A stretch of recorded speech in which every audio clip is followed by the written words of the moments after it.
بسم اللہ الرحمن الرحیم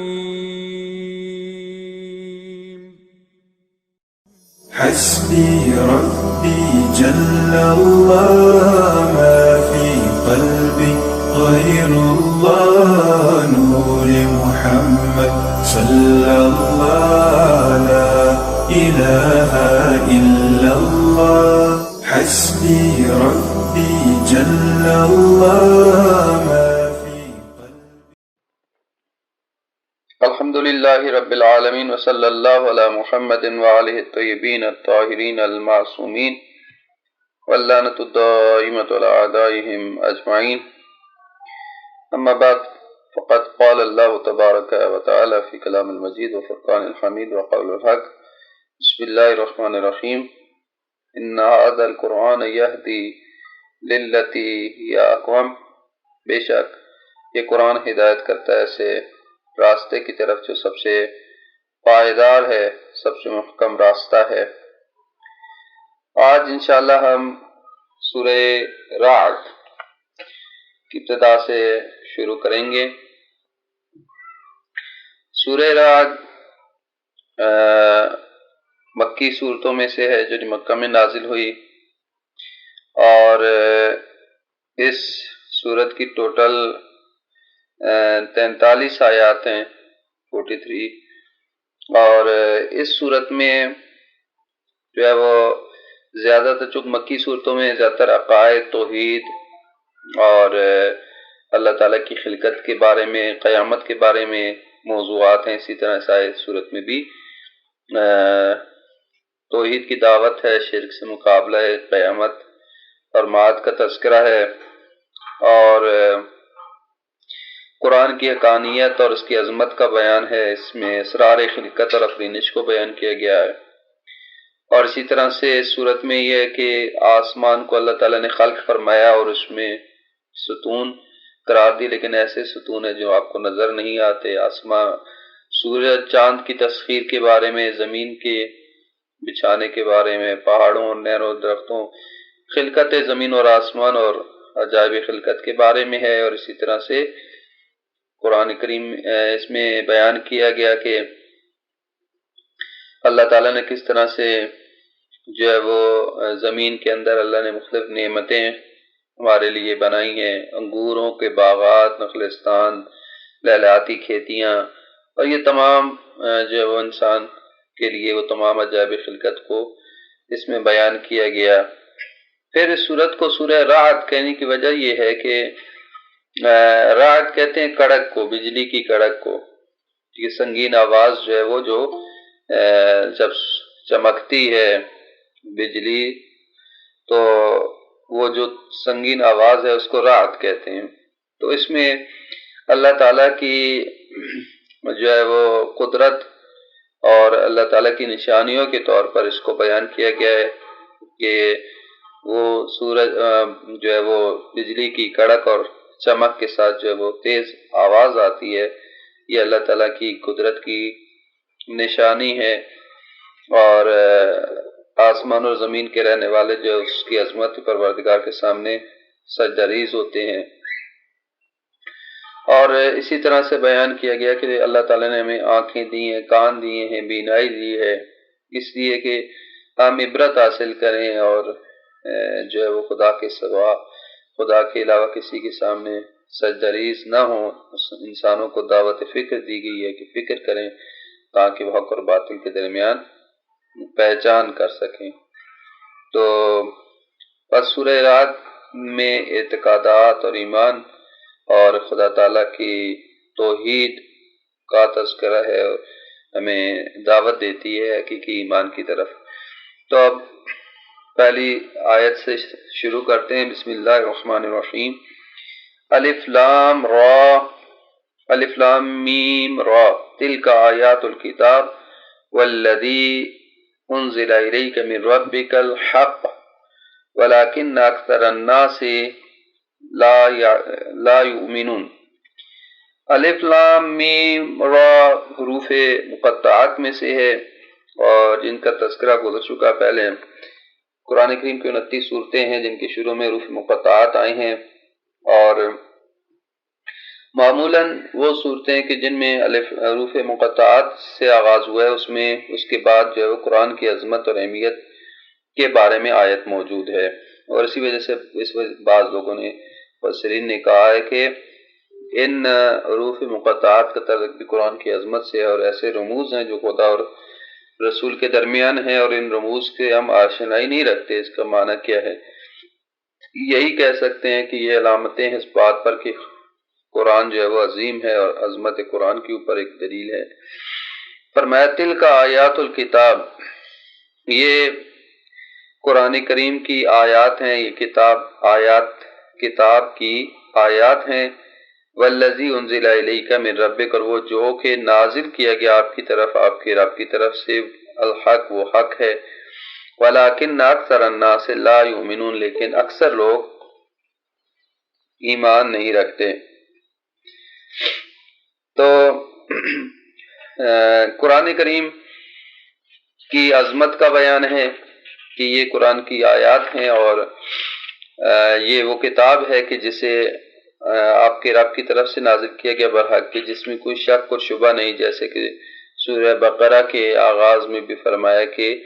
ذالک الکتاب لا ریب فیہ ھدی للمتقین، تو یہاں پہ بھی کہ یہ اپنے آپ کے رب کی طرف سے برحق نازل ہوا ہے جس میں کوئی شک و شبہ کی گنجائش نہیں، کہ جو مشرکین کہتے تھے، کفار کہتے تھے کہ یہ رسول خدا نے خود اپنی طرف سے گڑھ لیا ہے، خدا کی طرف سے نہیں ہے یہ کلام، یا بعض کہتے تھے کہ یہ اساطیر الاولین ہے، پہلے لوگوں کی داستانیں ہیں کہ جو خود سے انہوں نے بنا لی ہیں۔ تو قرآن نے بیان کیا کہ یہ قرآن حق ہے، خدا کی طرف سے ہے، اس میں کوئی شک و شبہ نہیں، اور پیغمبر نے وہی کچھ بیان کیا جو کہ خدا کی طرف سے نازل کیا اور حتیٰ ایک لفظ بھی کمی بیشی نہیں کی، لیکن اکثر لوگ جو ہے وہ ایمان نہیں رکھتے، حقیقت میں قرآن کریم پر جس طرح ایمان رکھنا چاہیے ایمان نہیں رکھتے۔ پھر ارشاد فرمایا کہ اللہ الذی رفع السماوات والارض، وہ اللہ کہ جس نے بلند کیا، رفع اٹھایا، بلند کیا، السماوات آسمانوں کو، بغیر عمد ستونوں کے بغیر، ترونہا کہ جنہیں تم دیکھ سکو، یعنی نظر نہ آنے والے ستونوں کے ذریعے سے اللہ نے آسمانوں کو بلند کیا۔ ثم استوى علی العرش، پھر وہ عرش پر اس نے سلطنت استوار کی۔ وسخر الشمس والقمر، اور سورج اور چاند کو مسخر کیا۔ کل یجری لاجل مسمی، ان میں سے ہر ایک مقررہ مدت کے لیے چل رہا ہے۔ اور فرمایا کہ یدبر الامر، وہ امور کی تدبیر کرتا ہے، یفصل الآیات، آیات کو کھول کر بیان کرتا ہے، تفصیل سے بیان کرتا ہے۔ لعلکم بلقاء ربکم توقنون، شاید کہ تم اپنے رب کی ملاقات کا یقین کر لو، اپنے رب کی ملاقات کے اوپر یقین کر لو۔ یہاں یہ بیان کیا قرآن کی عظمت کے بیان کے بارے میں بیان کرنے کے بعد کہ یہ قرآن نازل ہوا ہے تیرے رب کی طرف سے، اور فرمایا وہ رب کون ہے، اور اس رب کی خصوصیات بیان کی جا رہی ہیں کہ وہی پروردگار ہے، وہی ہے کہ جو کہ اللہ ہے، کہ جس نے آسمانوں کو بلند کیا۔ آسمان جو کہ انسان صبح شام دیکھتا ہے اور انسان کے سامنے ہے، ایسی مظاہر خلقت میں سے ہے کہ جو ہر وقت ہمارے سامنے ہے، اگرچہ ہمارے سامنے ہونے کی وجہ سے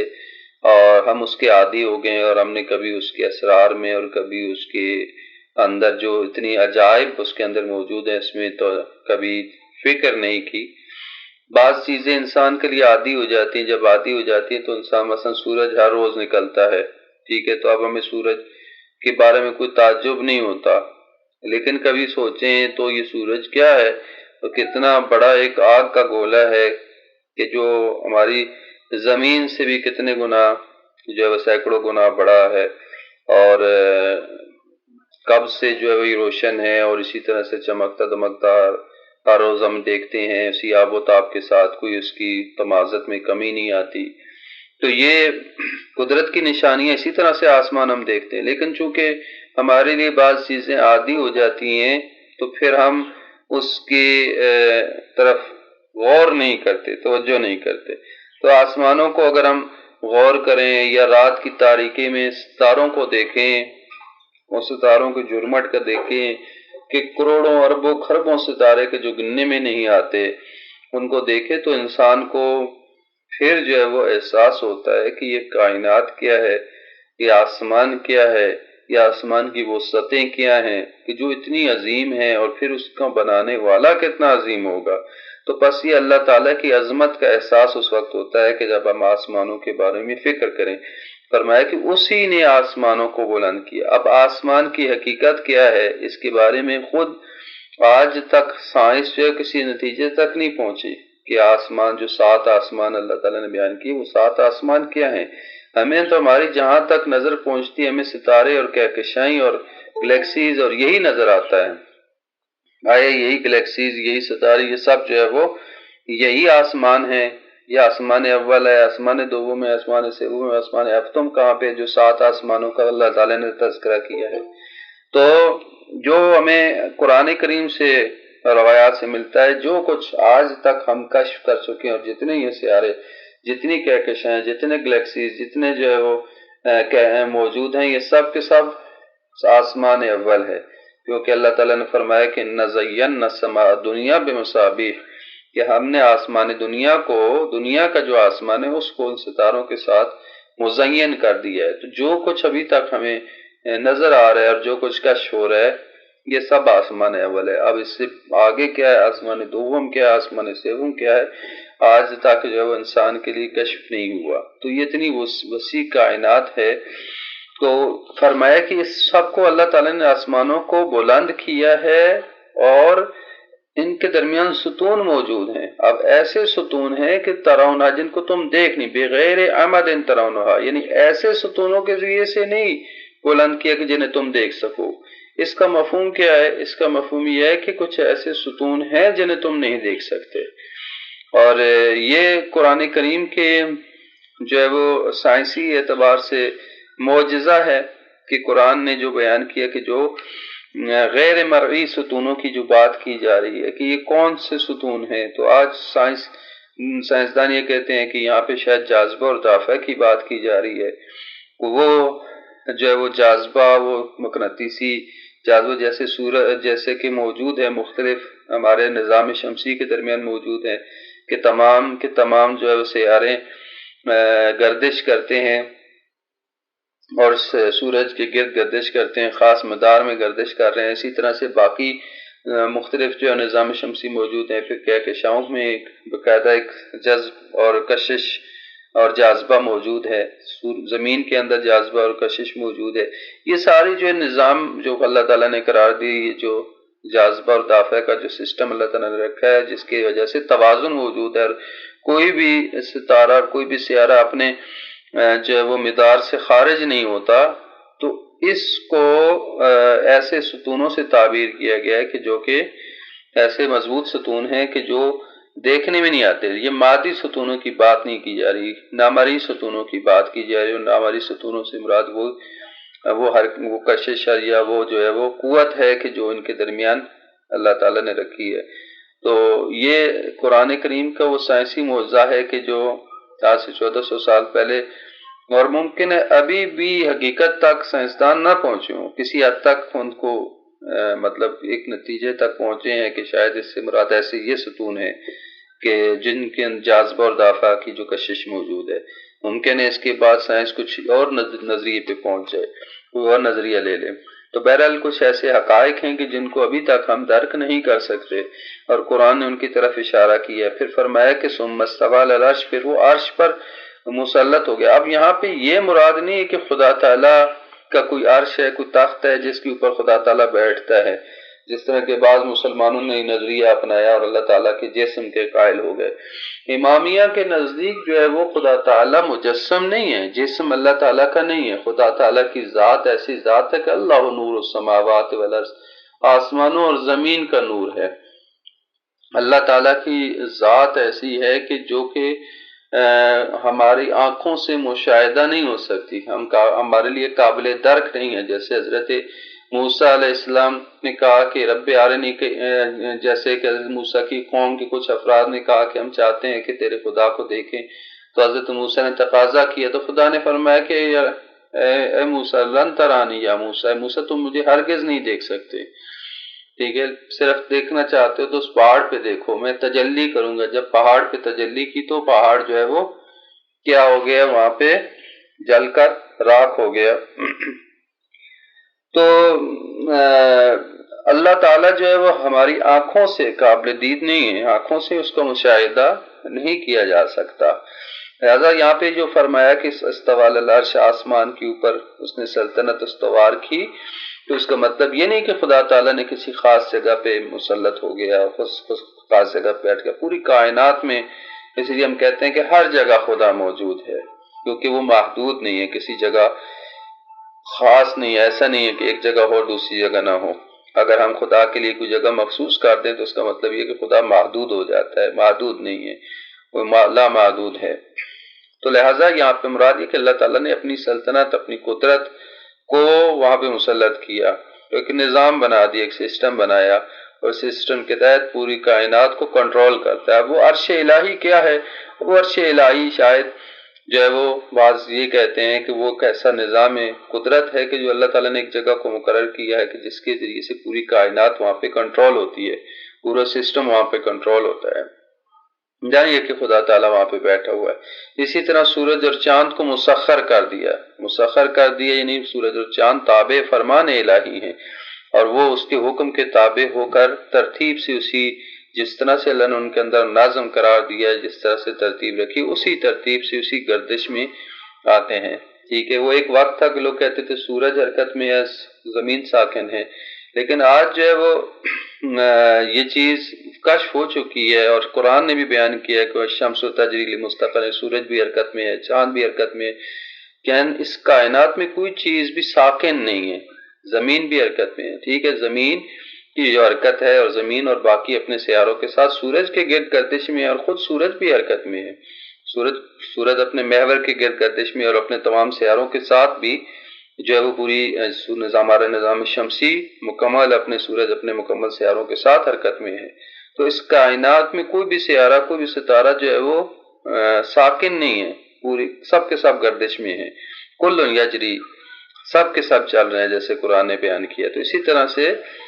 سورج اور چاند کو اللہ تعالیٰ نے مسخر کر دیا، اور سب کے سب یہاں پہ فرمایا کل یجری لاجل مسمی. تو اس آیت سے یہ پتہ چلتا ہے کہ اس کائنات میں کوئی بھی چیز ساکن نہیں ہے. تو لہٰذا وہ تمام نظریات باطل ہو جاتے، کہتے ہیں کہ زمین ساکن ہے، سورج حرکت میں ہے، سورج ساکن ہے، زمین حرکت میں ہے. نہیں،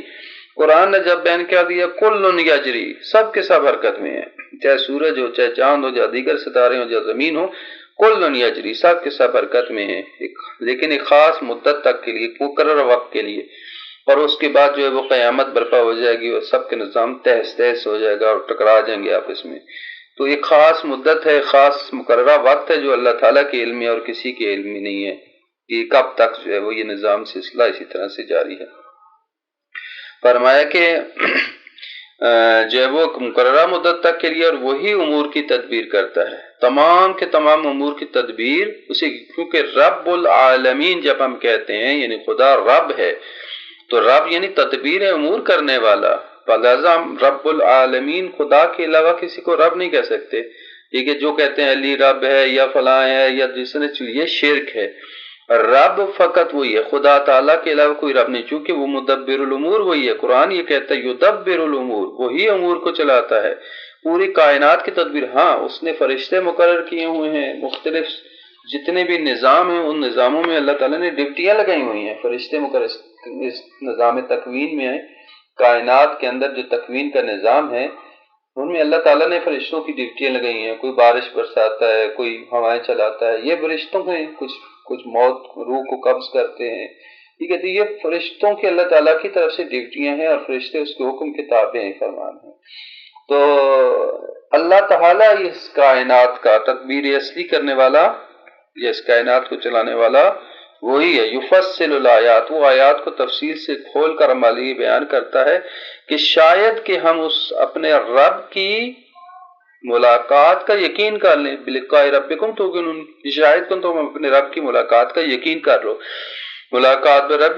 یعنی اس چیز کے اوپر یقین کر لو کہ یہ جو کچھ اللہ تعالیٰ نے خلق کیا ہے ہمارے لیے خلق کیا ہے، اس لیے کہ ہمیں دیکھا ہے کہ جس طرح سے پوری کائنات اللہ کے حکم کے تابع ہے، تم بھی اس کے تابع ہو جاؤ،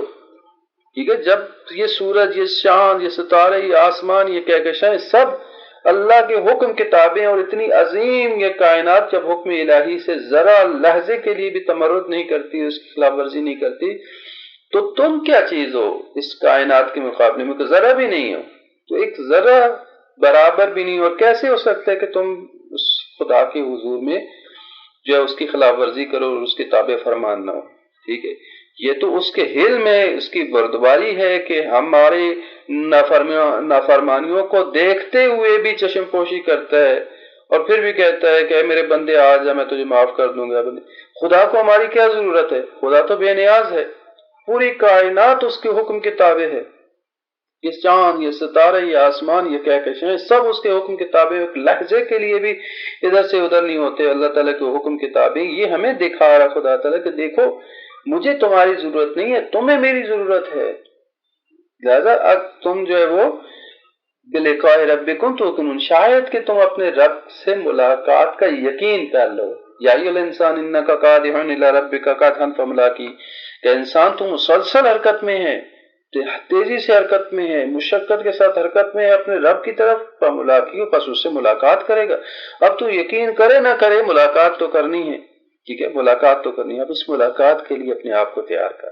تو یہاں فرما رہا ہے کہ اللہ تعالیٰ یہ سب کچھ تمہیں دکھا رہا ہے، یہ آسمان، یہ زمین، یہ کائنات، یہ کہکشائیں، یہ سورج، یہ چاند، یہ اس لیے ہے تاکہ شاید کہ تم اپنے رب سے ملاقات کا یقین کر لو، اور جس سے اپنے رب کی ملاقات کا یقین حاصل ہو جاتا ہے تو پھر وہ تمرد نہیں کرتا، وہ خلاف ورزی نہیں کرتا، وہ تابع فرمان ہو جاتا ہے۔ اسے یقین ہے کہ میں نے اپنے رب سے ملنا ہے، اپنے رب سے ملاقات کرنی ہے، تو میں نے تیاری کرنی ہے، اس حالت میں اپنے رب سے ملاقات کروں کہ میں سر اٹھا سکوں، سر جھکاؤں نہیں، اس کے سامنے میں شرمندہ نہ ہوں، ٹھیک ہے؟ تو لہٰذا یہاں فرمایا کہ شاید کہ تم اپنے رب سے ملاقات کا یقین کر لو، اس لیے اللہ تعالیٰ کھول کے بیان فرماتا ہے۔ پھر آگے یہ ارشاد فرمایا کہ وَهُوَ الَّذِي مَدَّ الْأَرْضَ، اب آسمانوں سے زمین کی طرف ہے، فرمایا کہ وَهُوَ الَّذِي مَدَّ الْأَرْضَ، وہی ہے جس نے زمین کو پھیلا دیا، وَجَعَلَ فِيهَا رَوَاسِيَ وَأَنْهَارًا، اور اسی نے قرار دی اس میں رواسیہ پہاڑ، وانہارن اور نہریں، ومن کل الثمرات اور پھلوں میں سے ہر طرح کے پھل اس نے بنا دیے ہیں، جعل فیہا زوجین اثنین، اس نے ہر طرح کے پھلوں میں کے بھی جوڑے بنائے، جعل فیہا اس میں ان پھلوں میں اس نے قرار دیا زوجین دو طرح کے، اثنین دو طرح، یعنی ہر ایک پھل کے بھی جوڑے بنا دیے، یغشی اللیل النہار، وہ رات سے دن کو ڈھانپ دیتا ہے، یغشی اللیل رات کو ڈھانپ لیتا ہے، یعنی رات سے دن کو ڈھانپ دیتا ہے، ان فی ذلک لآیات، بے شک اس میں نشانیاں ہیں اس قوم کے لیے کہ جو فکر کرتے ہیں۔ اب اس آیت میں بھی اللہ تعالیٰ نے اپنی قدرت کی چند اور نشانیوں کو بیان کیا ہے کہ اب آسمانوں کو تم نے دیکھ لیا، آسمانوں کی وسعتوں کی سیر کر لی، اب ذرا زمین پہ آؤ، کہ زمین کو اللہ تعالیٰ نے تمہارے لیے ایک بچھونا قرار دیا، ٹھیک ہے؟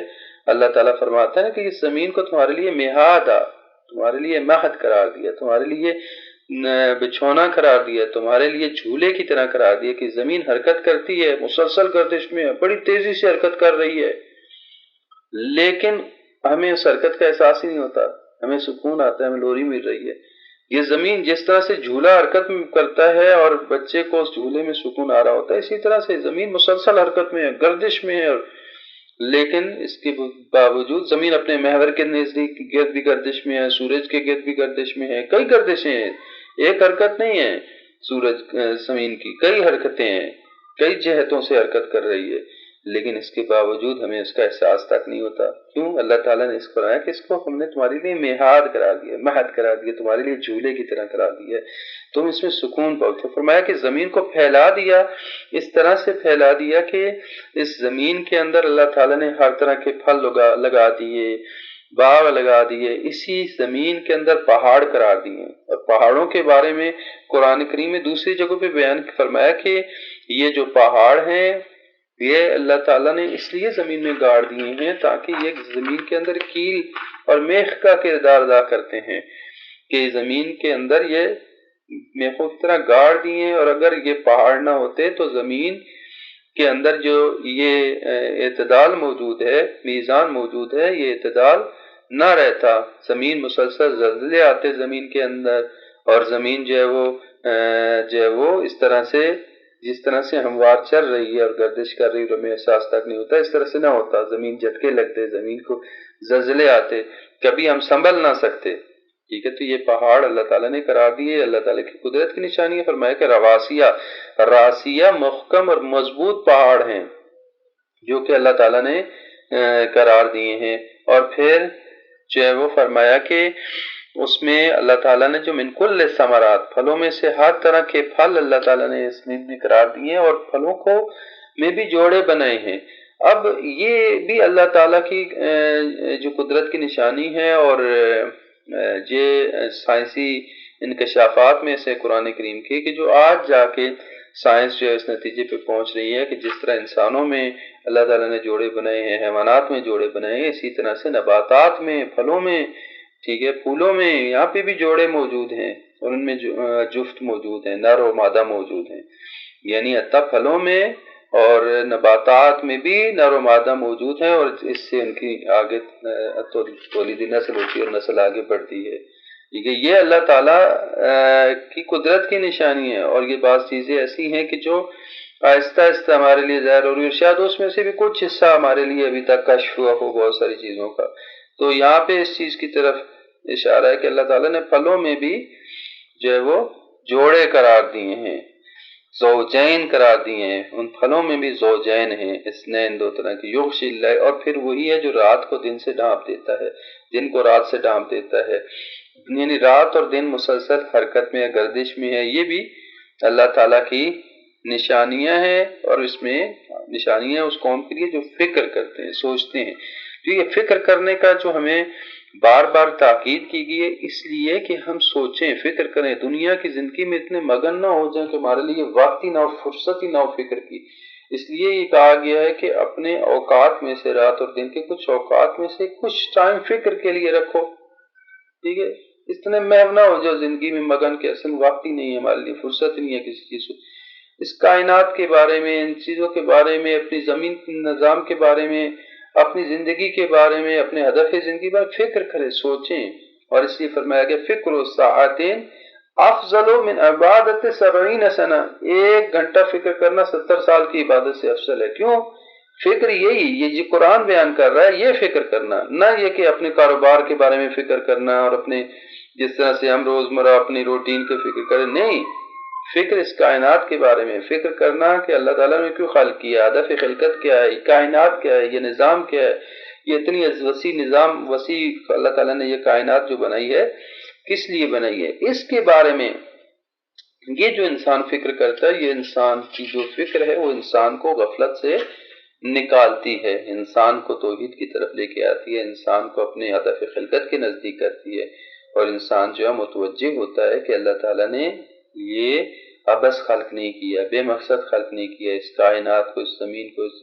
اور ہمیں بھی اللہ تعالیٰ نے جو زمین میں بھیجا ہے ایسے ہی بے مقصد اور بے ہدف پہ نہیں بھیجا کہ ہم اسی طرح سے حیوانوں کی طرح زندگی گزار کے چلے جائیں. حیوان کو تو اللہ نے عقل نہیں دی، شعور نہیں دیا، اللہ نے ان کو خلق کیا ہمارے لیے کہ تاکہ ہم ان سے استفادہ حاصل کریں. لیکن انسان کو خلق کی پورا کا پوری کائنات جو ہے انسان کے لیے خلق ہوئی، اور انسان کو خلق کیا اپنے لیے. فرمایا نا کہ یہ سب کچھ ہم نے تمہارے لیے خلق کیا، اور تجھے میں نے، اے بندے، میں نے تجھے اپنے لیے خلق کیا ہے.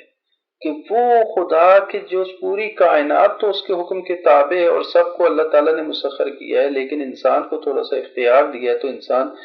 گردن ٹیڑھی کر لیتا ہے، خدا کے حضور میں اکڑنے لگتا ہے۔ وہ جس نے اس کو نطفے سے خلق کیا، ایک حقیر سے مادے سے خلق کیا، اور جب وہ بڑا ہوتا ہے اس کو پروان چڑھایا، اور پھر جب وہ سمجھدار ہوتا ہے، بڑا ہوتا ہے، جوان ہوتا ہے، تو وہ اکڑنے لگتا ہے، وہ سمجھتا ہے کہ میں بڑا کچھ ہوں۔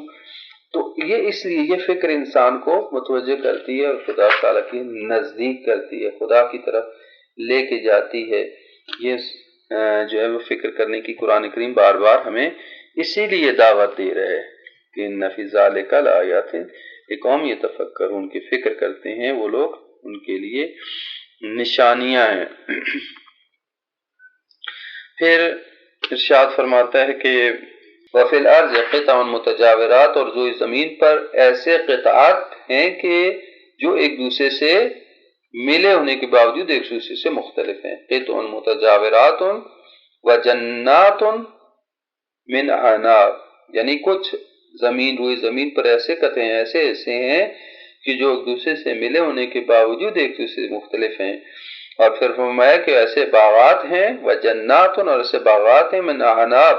کہ جو انگور کے ہیں، وزرع، اور زراعت ہیں، ونخیل، اور اسی طرح سے نخلستان ہیں یعنی کھجور کے باغات ہیں، سنوان وغیر سنوان، یہ جو ہے وہ نخلستان ہیں کہ ان میں سے کہ جو کبھی ایک ہی پائے پر اگتے ہیں اور کبھی دو پایوں پر اگتے ہیں، سنوان و غیر سنوان۔ اور پھر فرمایا کہ اور وہ سب ایک ہی پانی سے سیراب ہوتے ہیں، جس کا بمائن واحد، باوجود اس کے کہ ایک ہی پانی سے سیراب ہوتے ہیں، لیکن اس کے باوجود ان میں سے کچھ جڑے ہوئے ہیں، کچھ وہ گچھے کی صورت میں، کچھ ایسے جدا جدا ہیں، یہ مختلف ہیں۔ اور اسی طرح فرمایا کہ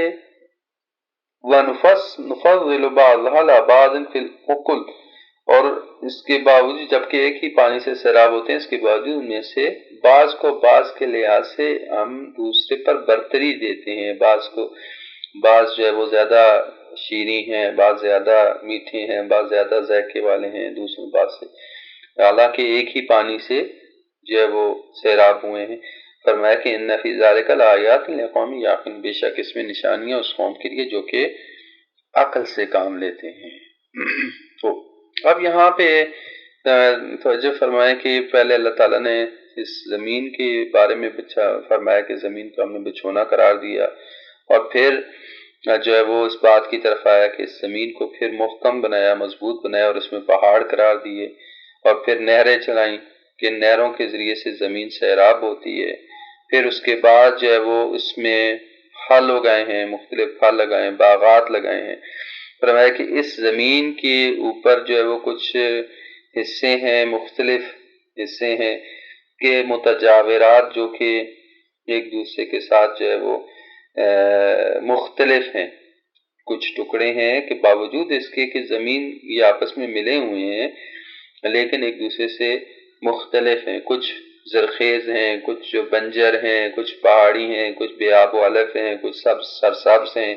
یعنی زمین تمام زمین ایک جیسی نہیں ہے، ٹھیک ہے، زمین کے مختلف ٹکڑے، مختلف حصے دوسرے حصے سے بالکل مختلف ہیں، حالانکہ سب کی سب زمین ہے لیکن زمین کے مختلف حصے دوسرے حصوں سے مختلف ہیں، ٹھیک ہے۔ اور پھر فرمایا کہ اسی زمین میں جو ہے وہ زمین کے کچھ حصوں میں اللہ تعالیٰ نے باغات لگائے ہیں کہ انگور کے باغ ہیں، زراعت ہے یعنی کھیت ہیں، اسی طرح سے نخیل یعنی وہ نخل سے ہے، نخل کہتے ہیں کھجور کے درختوں کو، یعنی نخلستان ہیں، اور ان میں سے کچھ گچھوں والے ہیں، کچھ بغیر گچھوں کے ہیں، جڑے ہوئے ہیں، کچھ بغیر جڑے ہوئے، یعنی کچھ پھل ایسے ہیں کہ جو گچھوں کی صورت میں ہیں اور ملے ہوئے ہیں، کچھ ایسے ہیں کہ جو بغیر گچھے کے ہیں، حالانکہ یسقا من ماء واحد، یہ سب جو ہے وہ ایک ہی پانی سے، پانی تو ایک طرح کا ہی ہے، ٹھیک ہے، لیکن اس کے باوجود ان کے درمیان فرق موجود ہے، انواع و اقسام کے، ان پہ بھی پھلوں میں بھی مختلف قسمیں ہیں، انگور میں بھی کتنی قسمیں ہیں آپ دیکھ لیں،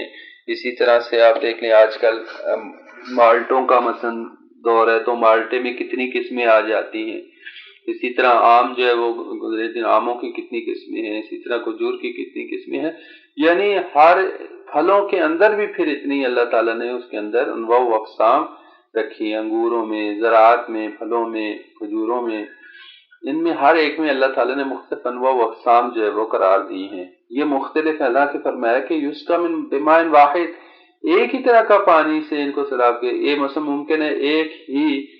باغ میں ایک ہی درخت ہو اور ایک ہی درخت کے اوپر جو ہے پھل ہیں ان کا مختلف ذائقہ ہو، یہ بھی ممکن ہے، یہ اللہ تعالیٰ کی قدرت کی۔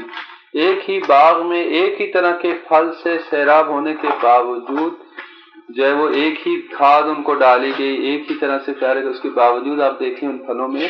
مختلف ذائقے آ جائیں گے، مختلف رنگ آ جائیں گے، مختلف جو ہے ان میں کی قسمیں آ جائیں گی۔ تو یہ فرمایا کہ نفضل بعض بعض، بعض کو بعض پر فضیل، یعنی بعض پھل بعض دوسرے پھلوں سے زیادہ شیرین ہے، بعض زیادہ ذائقے والے ہیں، حالانکہ ایک ہی پانی سے ان کو سیراب کیا گیا ہے۔ تو یہ سوچنے کی باتیں ہیں، یہ عقل کی باتیں ہیں، تو اس لیے فرمایا کہ ان فی ذلک لآیات لقوم یعقلون، کہ عقل رکھنے والوں کے لیے، کہ جو لوگ سوچتے ہیں، جو اس پہ ریسرچ کرتے ہیں، جو اس میں تلاش کرتے ہیں، تو ان کو اس کے لیے بہت ساری نشانیاں مل جائیں گی۔ یہ اسرار الہی اللہ تعالیٰ، یہ اسرار حکمت انہیں ملتے ہیں کہ جو کہ عقل سے کام لیتے ہیں، ان کو پتہ چل جاتا ہے کہ یہ کسی انسان کے بس کی بات نہیں ہے اس طرح سے، ٹھیک ہے، کسی انسان کی بس کی بات نہیں ہے کہ ایک ہی پیڑ ایک ہی درخت پر مختلف پھل ہوں اور ہر ایک کا ذائقہ مختلف ہو جائے، رنگ مختلف ہو جائیں، ٹھیک ہے، کیسے ممکن ہے؟ ایک ہی پانی سے سیراب کیا گیا، ایک ہی زمین ہے، ایک ہی، لیکن اس کے باوجود آپ دیکھتے ہیں کہ ان کے ذائقے مختلف ہیں، ان کے پھلوں کی کیفیت مختلف ہے، ان کے رنگ مختلف ہیں۔ تو یہ اللہ تعالیٰ کی قدرت کی نشانیاں ہیں کہ جو اللہ تعالیٰ نے قرار دی ہیں، اور اس کی توحید کے اوپر جو وہ بہترین نشانیاں ہیں کہ اگر چاہے انسان تو عبرت حاصل کر سکتا ہے۔ پھر آگے فرمایا کہ وَإِن تَعْجَبْ فَعَجَبٌ قَوْلُهُمْ أَإِذَا كُنَّا تُرَابًا أَإِنَّا لَفِي خَلْقٍ جَدِيدٍ۔ اب اللہ تعالیٰ نے اپنی قدرت کی نشانیاں بیان کرنے کے بعد اس چیز کی طرف آتا ہے کہ اگر آپ تعجب کریں تو یقیناً ان کی بات اور ان کا قول تعجب والا ہی ہے، یعنی تعجب کی کوئی بات نہیں ہے، یقیناً یہ بات تعجب والی ہے کہ کیونکہ جو یہ کہہ رہے ہیں، کیا کہتے ہیں انہوں نے کیا کہا؟ ان کا قول کیا ہے؟ اذا کنا، ان کا قول یہ ہے، ان کا کہنا یہ ہے کہ کیا جب ہم خاک بن جائیں گے، مٹی ہو جائیں گے، اِنَّا لَفِي خَلْقٍ جَدِيدٍ، تو کیا ہو سکتا ہے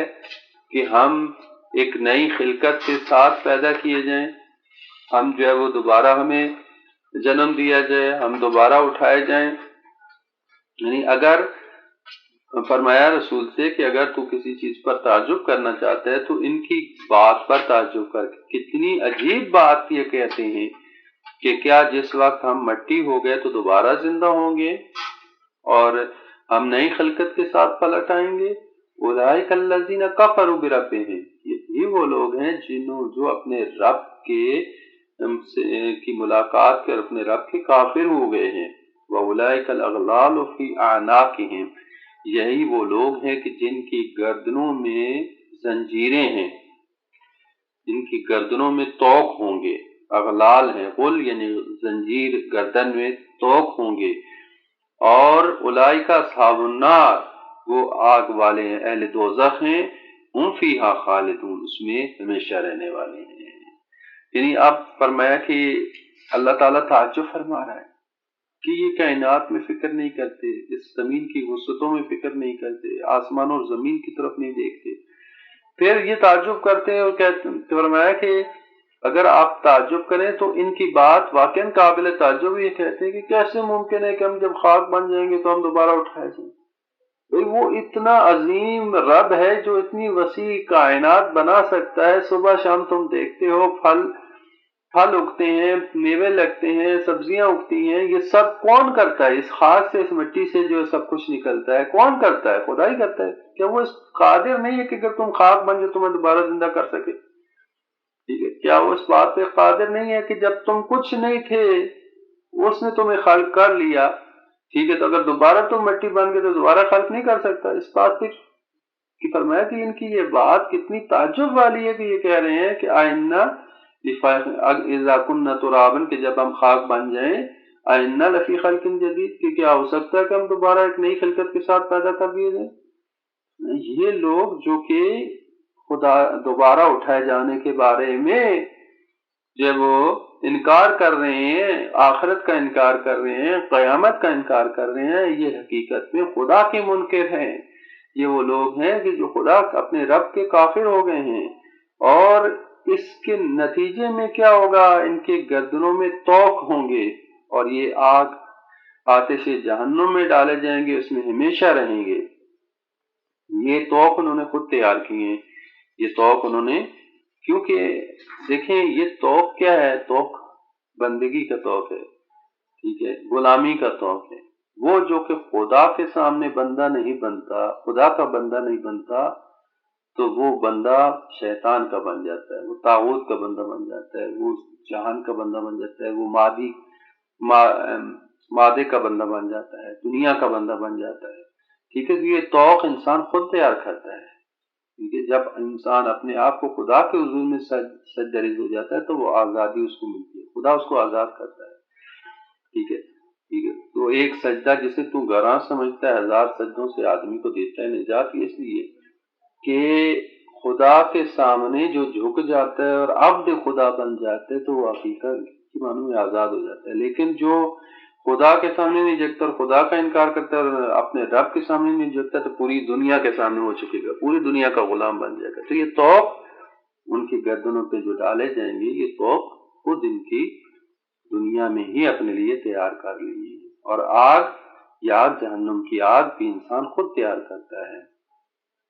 یہ گناہ ہے، یہ اللہ تعالیٰ کی معصیت ہے، یہ نافرمانیاں ہیں کہ جو آگ کی صورت میں ظاہر ہوں گی، وہ ہوں فیہا خالدون، اس میں ہمیشہ رہیں گے۔ تو لہذا یہ دوبارہ اٹھائے جانے کے بارے میں تعجب کر رہے ہیں، حالانکہ اگر کائنات میں جیسے کہ گزشتہ آیات میں بیان کیا کہ تھوڑا سا اگر یہ فکر کرتے، تھوڑا سا عقل سے کام لیتے تو جو ہے وہ قطعاً یہ انکار نہ کرتے دوبارہ اٹھائے جانے کے بارے میں، کہ کیسے وہ خدا کے جو اس تمام نظام کائنات کو چلا رہا ہے، اس وسیع و عریض کائنات کو، اور صبح شام دیکھتے ہیں ہر چیز اگا رہا ہے، تو کیا ممکن نہیں ہے کہ ان کو دوبارہ زندہ کرے اور دوبارہ اٹھا سکے؟ پھر فرمایا وَيَسْتَعْجِلُونَكَ بِالسَّيِّئَاتِ قَبْلَ الْحَسَنَةِ وَقَدْ خَلَتْ مِنْ قَبْلِهِمُ الْمَثُلَاتِ، فرمایا کہ وہ یہ لوگ جو ہیں جلدی کرتے ہیں تجھ سے حسنہ اور رحمت سے پہلے سیئہ یعنی برائی یا عذاب کا تقاضا کرتے ہیں۔ یستعجلونک، آپ سے جلدی کرتے ہیں اور تقاضا کرتے ہیں آپ سے سیئہ کا یعنی کہ عذاب کا، قبل الحسنہ، حسنہ سے پہلے، حسنہ یعنی رحمت سے پہلے عذاب کا تقاضا کرتے ہیں، جلدی کرتے ہیں۔ وقد خلت من قبلہم المثلات، اور بالتحقیق ان سے پہلے جو ہے وہ بہت ساری مثالیں گزر چکی ہیں، بہت ساری عبرت انگیز بلائیں ان سے پہلے گزر چکی ہیں۔ وَإِنَّ رَبَّكَ لَذُو مَغْفِرَةٍ، اور بے شک تیرا پروردگار مغفرت والا بھی ہے، مغفرت کرنے والا، بخشش والا ہے لوگوں کے لیے، علی ظلمہم، ان کے ظلم پر، کہ اگرچہ لوگ ظلم کرتے ہیں لیکن تیرا پروردگار ان کے لیے صاحب مغفرت ہے۔ وَإِنَّ رَبَّكَ لَشَدِيدُ الْعِقَابِ، اور تیرا پروردگار عذاب شدید بھی رکھتا ہے۔ یہاں یہ فرمایا کہ یہ لوگ چونکہ کافر، چونکہ منکر ہیں خدا تعالیٰ کے، انکار کرتے ہیں، تو لہٰذا یہ انبیاء سے کہتے تھے اور اس رسول خدا سے بھی کہ اگر آپ جو کہہ رہے ہیں کہ خدا کی طرف سے عذاب آئے گا، قیامت آئے گی، یہ ہوگا وہ ہوگا، وہ کہاں ہے؟ عذاب اگر ہے تو لے آئیں، ٹھیک ہے، تو یہ طلب کرتے تھے۔